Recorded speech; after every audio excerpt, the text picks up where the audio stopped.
खाटू श्याम जी की कृपा से कोमल की शादी अच्छे से हो गई। हमारे को तो बहुत चिंता हो रही थी कि इतने कम समय में इतना सारा इंतजाम कैसे होगा। लेकिन मारे को तो पहले दिन से ही पता था तूने जिम्मेदारी उठाई है तो सबकी उम्मीदों से बेहतर ही होगी। जान दिए संतोष, अग्रवाल साहब विदाई से पहले थारी बहुत तारीफ कर रहे थे। एक बात करनी थी आपसे। बोल। कोमल की विदा होते ही घर बहुत सूना सूना लगने लगा है, तो मैं सोच रही थी उसकी कमी भी पूरी हो जावे अगर। मतलब जय? हाँ। अरे संतोष, जय में अभी भी बहुत बचपना है। माँ जी ने बताया हमारे को कि ब्याह होने तक आप भी काम से दूर भागने के बहाने ढूंढा करते थे। ब्याह होते ही आप गल्ले पर बैठने लगे। जब तक जिम्मेदारी उसके सर पे ना पड़ेगी, बच्चा बड़ा कैसे होगा? तो शायद सही कह रही संतोष, बेड़ियां पैर में पड़ जाएंगी तो जिम्मेदारी का एहसास भी हो जाएगा। मतलब कि मैं आपके पैरों की बेड़ियां हूँ? ना ना संतोष, तू तो मेरी जिंदगी की चाबी है, और जितना मैं थारे को जानता हूँ थारे मन में कोई छोरी जरूर होगी। चल बता, कौन है? कोमल की सहेली। कौन? सारिका। सारिका? और वो सारिका जो मेहंदी वाले दिन अपनी सहेलियों को लेके आई थी? भाई उसने तो हमारे घर की लाज रख ली उस दिन। अरे वो तो राम नरेश जी की छोरी है, 20 बरस से हमारी एजेंसी चला रहे हैं, बड़े भले लोग हैं। मैंने तो बस उसे 2 दिन देखा, पर मन पर छा गई वो लड़की। धंधे में फैसले मैं लेता हूँ और घर के और बच्चों के फैसले तू लेती है। उन्हें जो कुछ भी सोचा होगा ठीक ही सोचा होगा।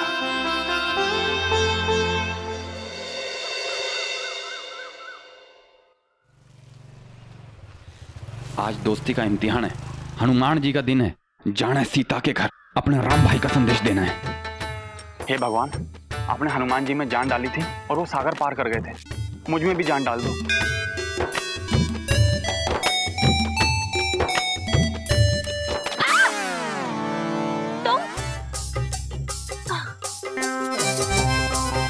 कभी देखकर नहीं चल सकते क्या?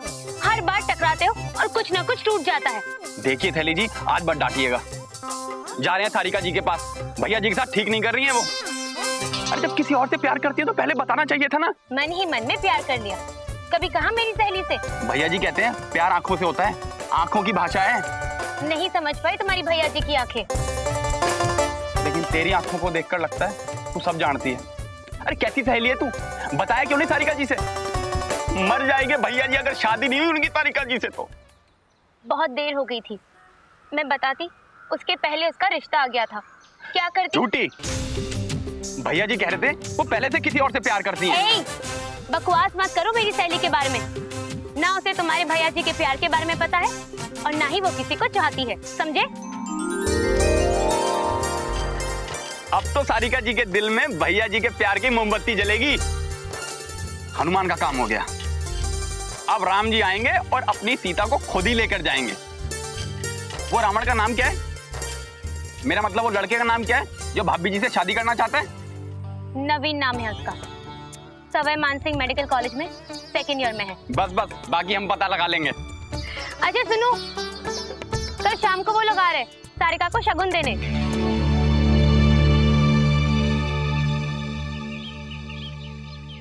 तो मैं आप सबसे ये कह रही थी कि कोमल अब अपने घर चली गई है, इसलिए अब हमारा विचार घर की बहू लाने का है। हाँ हाँ भाभी, सही कहा आपने। अरे भाभी, आप बात छेड़ेंगे ना तो बिरादरी की लड़कियों की लाइन लग जाएगी हमारे जय के लिए। बिल्कुल हीरो दिखता है हमारा छोरा। एक लड़की है हमारी नजर में, अगर आप सबको पसंद आए तो मैं बात आगे बढ़ाऊं? कौन है भाभी? सारिका, जिसने कोमल को मेहंदी लगाई थी। वो क्या नाम है उनका? वो रावण नरेश। हाँ, राम नरेश जी की सबसे छोटी लड़की। आप सब तो उसे देख ही चुके हो, तो क्या राय है? हमारे को तो छोरी पहले से ही पसंद है, अपना वोट भी दे दिया मैंने तो। सुंदर भी है सारिका भाभी, है ना? सॉरी दीदी। सारिका ये वही लड़की है ना जो डांस में जय के साथ आ रही थी? अरे सिर्फ डांस नहीं करती, खाना भी बहुत अच्छा बनावे है। उस दिन माँ जी ने उसकी कचौड़ियों की बहुत तारीफ की थी, है ना माँ जी? हाँ, यानी घर में पहले से सब बातें हो चुकी है। हमने तो बस सोचा है, लेकिन सबकी सहमति के बाद ही बात आगे बढ़ेगी। जानती हूँ कि आप सोचे हैं कि पैसों के मामले में वो हमारी बराबरी के ना है। इस घर में शादी के लिए लड़की के गुण देखे जावे और हमारी नजर में तो छोरी सर्वगुण संपन्न है। अरे भाई सबको पसंद है तो देर किस बात की। मारवाड़ी शगुन और बयाना देने में देर ना करें। जल्द से जल्द रिश्ते की बात कर लो। आप राम नरेश जी को फोन करके खबर कर दीजिएगा कि हम कोई जरूरी पारिवारिक मुद्दे पर उनसे बात करने आ रहे हैं। संतोष तू चिंता ना कर। माँ, कुछ कहना है? हाँ माँ। नहीं, अरे अपनी शादी की बात सुन के शर्मा रहा है छोरा।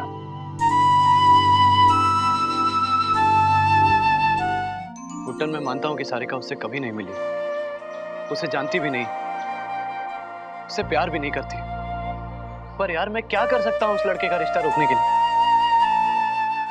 सारिका के घर वालों ने तो उसका रिश्ता मंजूर कर लिया है ना। और जो भैया जी इतने दिनों से आप अपने घर वालों को मनाने में लगे थे, और अब वो जब मान गए हैं तो आप तो क्या गुड्डन, अरे जरा सोच ना, जब माँ मेरा रिश्ता लेकर उनके घर पर जाएंगे तो कितनी शर्मिंदगी होगी उन्हें। भैया जी मैंने कहा ना, अभी तक उस लड़के की भाभी से बात पक्की नहीं हुई है।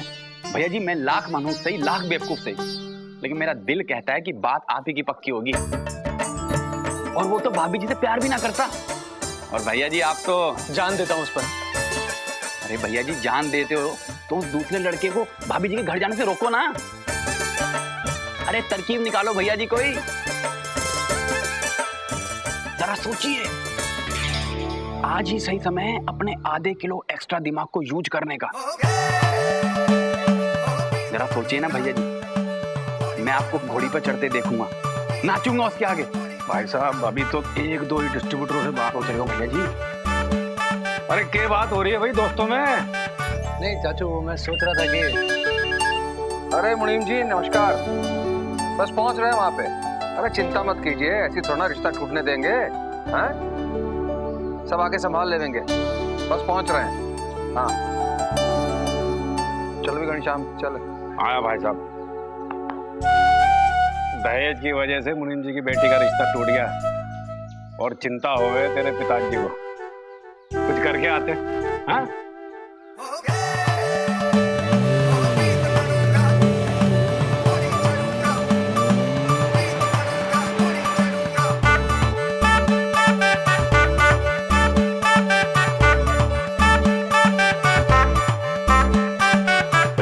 आज का दिन ही मनूस है, जिसे देखो रिश्ते टूटने की बात कर रहे हैं। खैर उनको तो आपके बाबूजी संभाल लेंगे, आप अपना सोचो भैया जी। उस नवीन अग्रवाल को अपने रास्ते से कैसे हटाओगे? आज रिश्ते टूट रहे हैं, लेकिन मेरा रिश्ता जुड़ेगा गुड्डन। लगता है भैया जी के दिमाग में कोई आइडिया उबल रहा है। हाँ गुड्डन, प्यार किया है, ऐसे हार नहीं माना। भैया जी यूं मन मन कृष्ण की तरह मुस्कुरा रहे हो, जरूर कोई लीला रचोगे, जल्दी बताओ। बताना क्या है, सुन ले।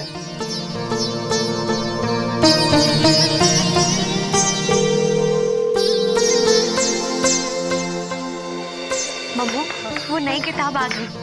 ठीक है ना, पिछले महीने के घर खर्च से थोड़े पैसे बचा कर रखे हैं मैंने। बात लक्ष्मी, इतनी ढील ना दो पतंग को कि इतनी ऊपर चली जावे कि नजर भी ना आवे। अरे माँ जी आप सोचे तो सही, लड़का खुद डॉक्टर है, हो सकता है अपनी सारिका को भी आगे पढ़ने दे, डॉक्टर बनने दे। अरे सासू माँ ये बात बिल्कुल सही कही आपने। भाई मारे को भी लगता है कि काले हनुमान जी ने अपनी सारिका की किस्मत में डॉक्टर नहीं बनना है लिखा है। कितनी गर्व की बात है ना माँ जी, दामाद और बेटी दोनों डॉक्टर। चलो बुढ़ापे में दवाई का खर्चा बच जाएगा। जरा खिसक उधर। अरे बीमार हुए आपके दुश्मन, ऐसे क्यों बोल रही हैं आप? बस बस। और सुन छोरी, तुम्हारी बात ध्यान से सुन। डॉक्टर दामाद गोलियां खा के ना जिएगा। मारवाड़ी छोरा है, जब घर आवेगा ना तो पूरी सब्जी खाएगा। तू रसोई का सारा काम सीख ले। अरे तो सब कुछ आप ही ने तो सिखाया है। घर का ऐसा कोई काम ना है जो सारिका को ना आता। घर भी संभालेगी और डॉक्टर भी बनेगी। आगे होगा जो होगा, लेकिन तू अपनी जीभ ना लपलपाना। दामाद जो बनावे बनना, खुद से ना कहना कि मैंने डॉक्टरी का इम्तिहान दिया है। जी। लेकिन एक बात हमारी समझ में ना आई, इतने अच्छे घर का छोरा और किसी ने भी लेन देन की बात ना चलाई। अरे माँ जी पढ़े लिखे लोग हैं, ये दहेज वहेज के बारे में नहीं सोचते होंगे। लो कर लो बात। अब ये हमारे को दुनियादारी सिखावेगी। अरे पढ़ाई लिखाई से दुनियादारी ना बदलती। देखो माताराम, आप चिंता क्यों कर रहे हो फालतू में? भैया शाम को आ रहे हैं छोरे वाले, सब बात हो जाएगी। जो उनके दहेज की कोई मांग होगी तो अपने को बता देंगे और अपने पूरी कर देंगे। अब ऐसा तो कोई है नहीं कि भैया हम लोग सबोरिया बिस्तर बांध के यहाँ से भाग रहे हैं। और वैसे भी जब सारिका 10 साल की थी ना, तभी इसके नाम से फिक्स डिपॉजिट करवा दिया था बैंक में मैंने। हाँ, इसलिए हमारे को शादी के खर्चे की कोई चिंता नहीं है माताराम।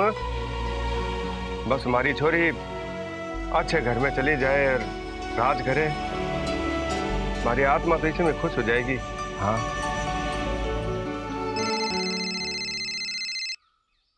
अरे छोरी फोन उठा, अभी से शादी के सुपने देखने लगी।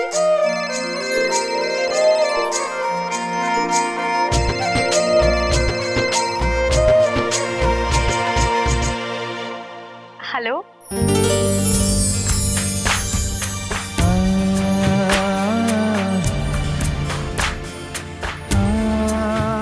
हेलो जी, कौन बोल रहा है? जी आप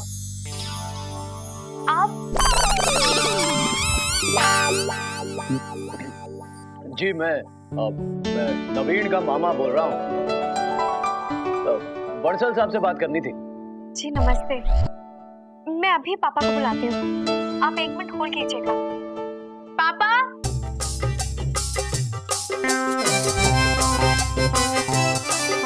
हेलो।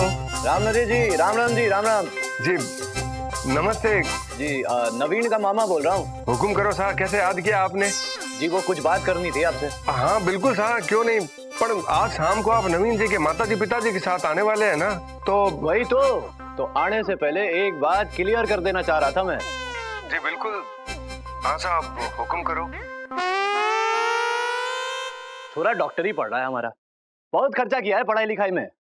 तो दीदी कह रही थी कि आपका भी तो कुछ फर्ज बनता है ना राम नरेश जी, हैं?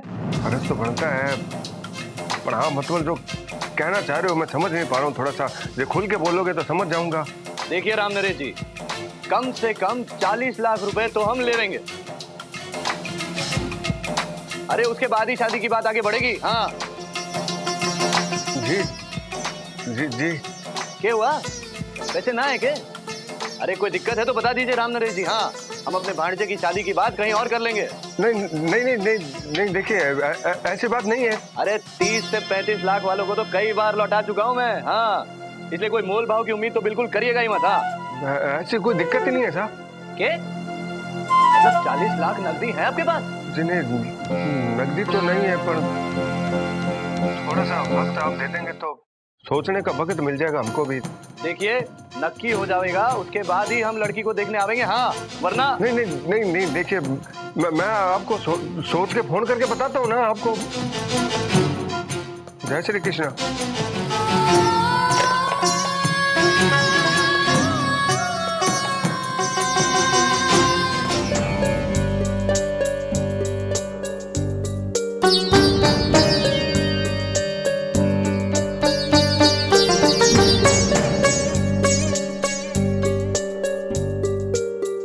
तो सर चकरा रहा है। मैंने तो पहले ही कह दिया था, लेकिन ये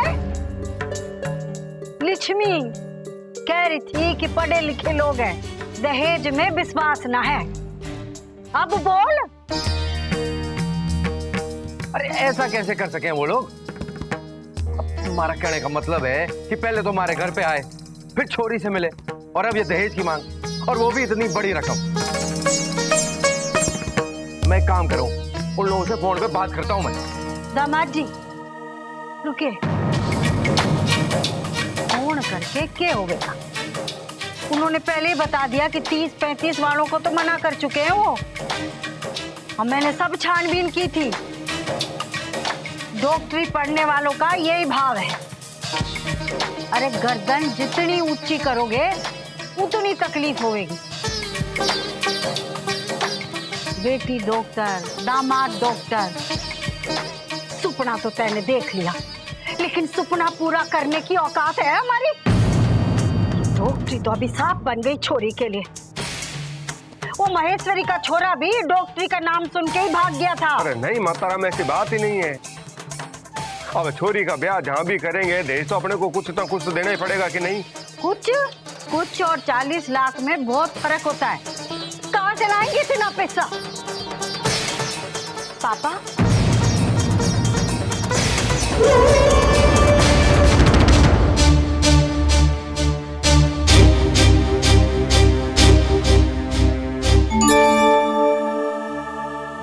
सॉरी, मैं गाने सुन रही थी।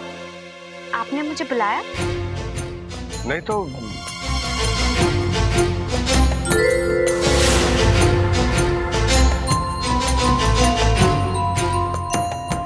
जरूर कुछ बात है। आप लोग बहुत परेशान लग रहे हैं। ना ना, परेशान ना है, बस शाम की तैयारी में लगे हुए हैं सारे। तू जा ना, जा सबके लिए चाय चढ़ा, जा।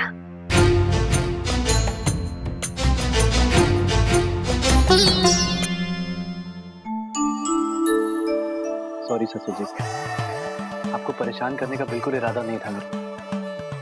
एक बार मेरी और सारिका की शादी हो जाएगी ना, तो आप जीवन भर टेंशन मुक्त रहेंगे। ये वादा है मेरा आपसे। मुझसे अच्छा दामाद आपको कहीं मिल ही नहीं सकता। इस मामला तो आपने सुलझा दिया भैया जी, लेकिन कहीं अगर उस मामले ने आपके होने वाले ससुर को फोन कर लिया तो आपकी पोल खुल जाएगी। हाँ यार, दिमाग को थोड़ी और तकलीफ देनी पड़ेगी। सोच जल्दी कुछ सोच। भैया जी ये काम तो आप ही करो, ठंडे दिमाग से सोचो भैया जी। मैं पंखा कर देता हूँ।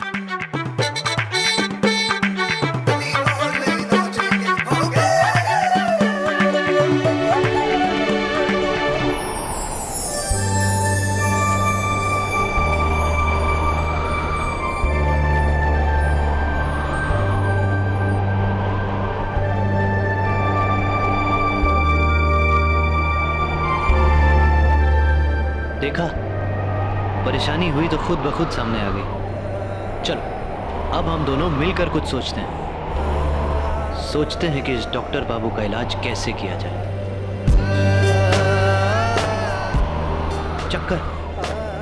चक्कर, अरे गुड्डन, चल गया चक्कर।